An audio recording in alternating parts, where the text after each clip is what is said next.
Do you worry that you might not make it home? Es difícil, es una parte muy difícil porque está de por medio mi vida. Being a cartel hitman is not tough or cool. It's plain dangerous, and you spread tons of fear and pain before you go out too. In the cartel world, few stories serve as stark reminders of that, quite like that of Andres Rubio, aka El Gallo, the Rooster, El Chapo's family protector, got his revenge in the most shocking way possible. This is his story. Andres Rubio was no ordinary criminal. He was a high-ranking hitman working for Los Chapitos, the sons of the infamous drug lord Joaquin El Chapo Guzman. His role as a sicario, or assassin, placed him at the heart of some of the most violent and dangerous operations within the Sinaloa cartel. However, Rubio's story doesn't begin with the Sinaloa cartel. His journey into the world of organized crime started in a pretty unusual place: the sea. Before becoming a feared hitman for one of the world's most powerful drug cartels, Rubio was involved in a different kind of illegal trade. He was an alleged trafficker of totoaba, an endangered marine fish found exclusively in Mexico's Sea of Cortez. The totoaba trade is so lucrative that it has earned the nickname the cocaine of the sea, with prices for dried totoaba, swim bladders, reaching into the millions on the Asian black market. Just a quick side note, you have to be a special kind of person to prey on endangered fish to make money. Precisely the kind of person it takes to become a paid assassin for a drug lord. So, yeah, the totoaba criminal trade set the stage for Rubio's later descent into the even more dangerous world of drug cartels. Rubio's transition from fish trafficking to drug cartel hitman came after a federal raid on the Cartel del Mar, Cartel of the Sea, which he was working for. For him, this was not a wake-up call or an opportunity to change course. Instead, Rubio chose to get the hell out of Dodge and find a cartel where he would be more secure, as if such a thing is even possible. Enter El Chapo and his sons. The most powerful is the Sinaloa cartel. Almost the 70% of the world is infected by this cartel. The Sinaloa cartel, long considered one of the most powerful and influential criminal organizations in the world, was going through a period of internal strife when Rubio joined its ranks. Among those being held accountable, El Chapo, who was captured in Mexico and extradited to the U.S. in 2016.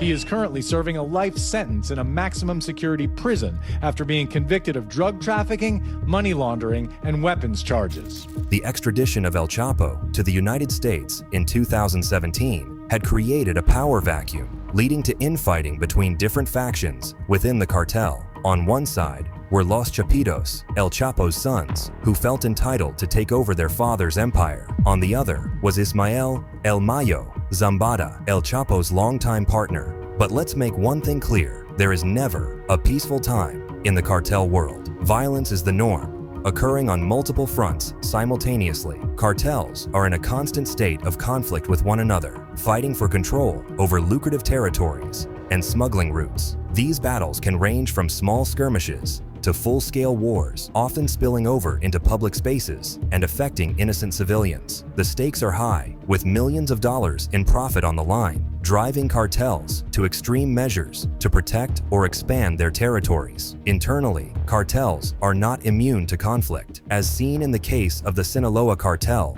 after El Chapo's extradition. Power struggles within these organizations can be just as violent and deadly as conflicts with rival cartels. When leadership changes or power dynamics shift, different factions within the same cartel may turn against each other, leading to brutal infighting. Moreover, cartels are in a constant arms race with local and federal law enforcement agencies. This ongoing conflict leads to increasingly militarized police forces and ever more violent cartel responses. The result is a spiral of escalating violence that often catches innocent bystanders in the crossfire. In this world, any act of violence is likely to spark retaliation. The assassination of a cartel member, like we're about to see in a bit, doesn't end the cycle of violence. It perpetuates it, leading to revenge killings and further retaliation in an endless chain of bloodshed. The persistent use of violence by cartels ultimately proves futile. Violence doesn't solve the underlying issues driving cartel conflicts. Territory gained through force can be lost just as quickly, and power obtained through violence is always under threat from the next violent challenger. Each act of violence tends to provoke an even more extreme response. This arms race of brutality doesn't strengthen the cartels, but weakens them, making them more vulnerable to law enforcement and rival organizations. And the collateral damage they cause is hard to put into words. Innocent bystanders are often caught in the crossfire of cartel conflicts, public shootouts, car bombs, and other violent tactics employed by cartels put ordinary citizens at constant risk. Living under the constant threat of violence takes a severe psychological toll on communities. Children growing up in cartel-controlled areas often suffer from PTSD and other mental health issues. And yet, time and time again, there are children who end up joining the ranks of the cartels before they turn 18. Just a little dude over there. 13. That is young, isn't it, to get involved in this game? Pues está pequeño, pero entre más pequeño más aprende y le gusta. Andres Rubio was no different. Now, an adult, he became Los Chapitos' protector as their father was arrested and was preparing for an all-out war against El Mayo's Sinaloa faction. It was in this volatile environment that Rubio found his niche. He became the leader of a gang of assassins, serving as hired muscle for 4 of El Chapo's sons. We need to make another thing clear. This guy was not the protector of 4 innocent kiddies whose dad was worried. Los Chapitos were also indicted on heinous charges like murder and personally torturing their victims. 4 of El Chapo's sons, known as the Chapitos, are thought to have taken up cartel operations after their father's arrest. They often torture and kill their victims. They have fed some of their victims, dead and alive, to tigers belonging to the Chapitos. This position put Rubio at the center of the cartel's most violent and dangerous operations, carrying out assassinations, kidnappings, thefts, and extortions. The internal conflict within the Sinaloa cartel had reached a boiling point by 2022. The tension between Los Chapitos and El Mayo's faction had been brewing for years, exacerbated by events such as the testimony of El Mayo's son, Vicente Zambada, against El Chapo during his trial in the United States. The failed arrest of Ovidio Guzman Lopez further strained relations between the two factions. Andres Rubio did not last long as the Chapitos' protector. On the evening of April 11, 2022, El Gallo left his residence in San Felipe, a small community in Baja California, to get dinner at a street taco stand. What should have been a mundane activity turned into a brutal execution. As Rubio enjoyed his tacos, a white vehicle with tinted windows pulled up. The occupants opened fire, unleashing a barrage of 14 shots. Rubio was hit 7 times in his face, chest, and abdomen. Terrified bystanders called emergency services, and paramedics found Rubio lying in the middle of the street, clinging to life. They rushed him to the nearest hospital, but despite their efforts, Rubio succumbed to his injuries about an hour later. Red Cross paramedics found him alive, lying in the middle of the street, and rushed him to Comunitario Hospital, where he was declared dead shortly after 10:30 p.m. local time. The assailants fled in a vehicle, which was found abandoned in flames near a garbage dump site about 20 minutes after Rubio's death. No arrests had been reported as of Thursday by the Baja California State Office of the Attorney General. Indeed, that news came one day after his death on April 12th. It's been more than 2 years, and still, no people have been prosecuted for his death. The question still stands: who carried out the hit against El Gallo? As authorities noted, the shooting bore all the signs of a professional hit. The attackers fled the scene immediately, and their vehicle was later found burning at a local dump, an attempt to destroy any evidence. The police investigation revealed the use of 5.56mm ammunition, a caliber often associated with military-style weapons. The list of potential culprits behind Rubio's assassination is long, a testament to the many enemies one makes in the world of organized crime. It could have been El Mayo and his affiliates, settling scores in their ongoing feud with Los Chapitos. It might have been members of the Cartel del Mar, Rubio's former employers, seeking revenge for his defection to the Sinaloa cartel. Other possibilities include Los Rusos, another armed wing of the Sinaloa cartel. The sheer number of potential enemies highlights one of the harsh realities of cartel life. There is no such thing as true safety or security. Even those at the top of the hierarchy live with the constant threat of violence, betrayal, and death. Rubio's fate, gunned down while eating tacos, shows that death can come at any moment. If anything, El Gallo's story is a powerful cautionary tale for anyone who might be tempted to glorify the lives of cartel members or hitmen. ¿Cuáles son sus nombres? Eric y Manuel. Eric y Manuel. ¿De dónde son originarios? De Reynosa, Tamaulipas. ¿Qué piensan hacer? Vamos a hacer del Cartel del Golfo. El Cartel del Golfo. ¿No quieres estudiar tú, joven? No, eso ya es para niños chiquitos. ¿No te importa el estudio? No, nada. The reality is far from the glamorous portrayal often seen in movies and TV shows. Instead, it is a life of constant fear, violence, and the ever-present possibility of a brutal death.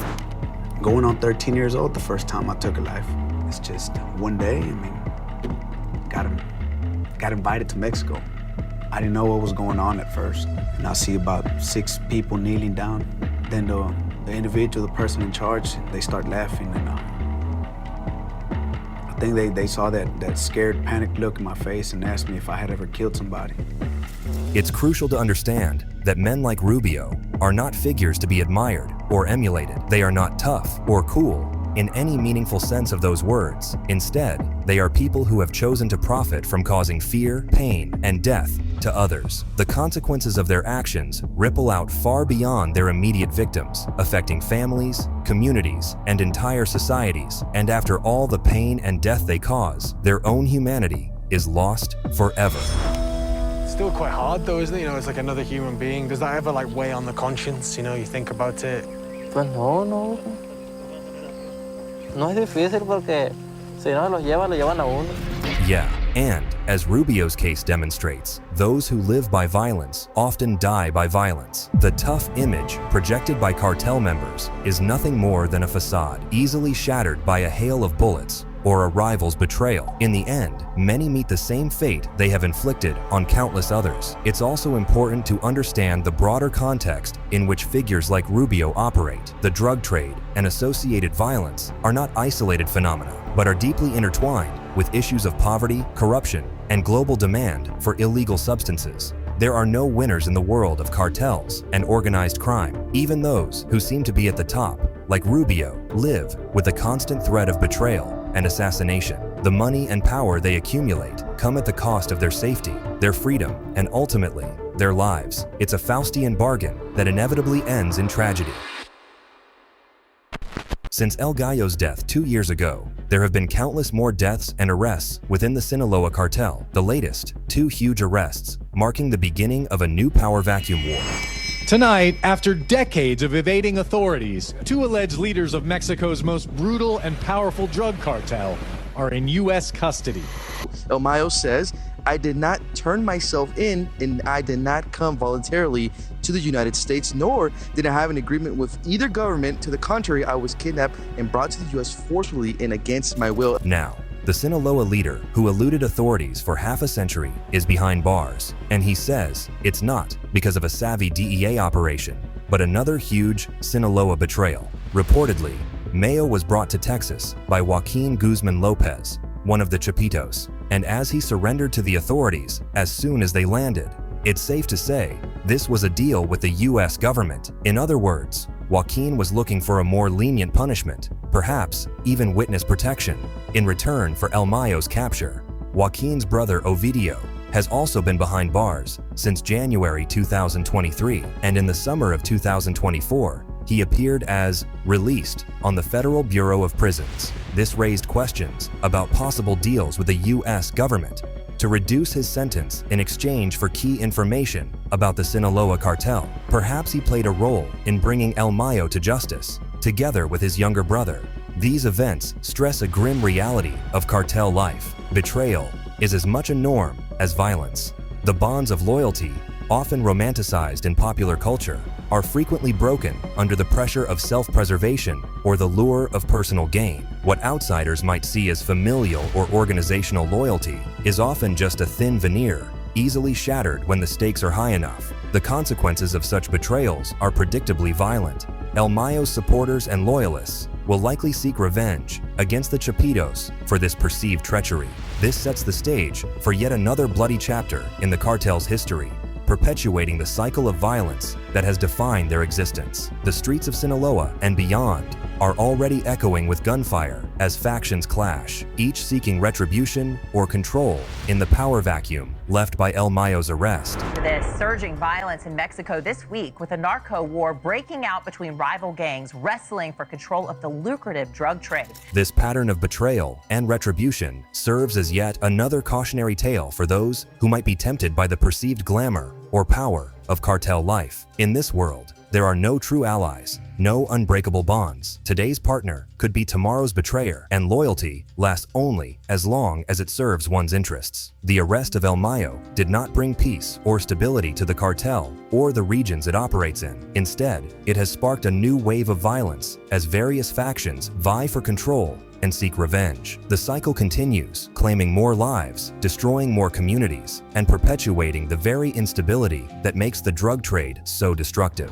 Mexican authorities saying 12 people have died, with dozens more injured and kidnapped in an outbreak of violence across the Mexican state of Sinaloa. Ultimately, the tale of Andres Rubio is not one of power, wealth, or respect. It is a cautionary tale of a life wasted, ended prematurely in an act of brutal violence, the same kind of violence Rubio himself had inflicted on others. It stands as a testament to the fact that in the world of cartels, there are no true winners, only varying degrees of loss, pain, and tragedy. Let's not glorify these people. Keep ourselves and each other safe by choosing kindness, not violence. Hey, thanks for watching. Let me know your thoughts on El Gallo and the never-ending cycle of violence in the cartel world in a comment down below. And before you go, make sure you like, subscribe, and hit that bell button. Catch you soon. Stay safe.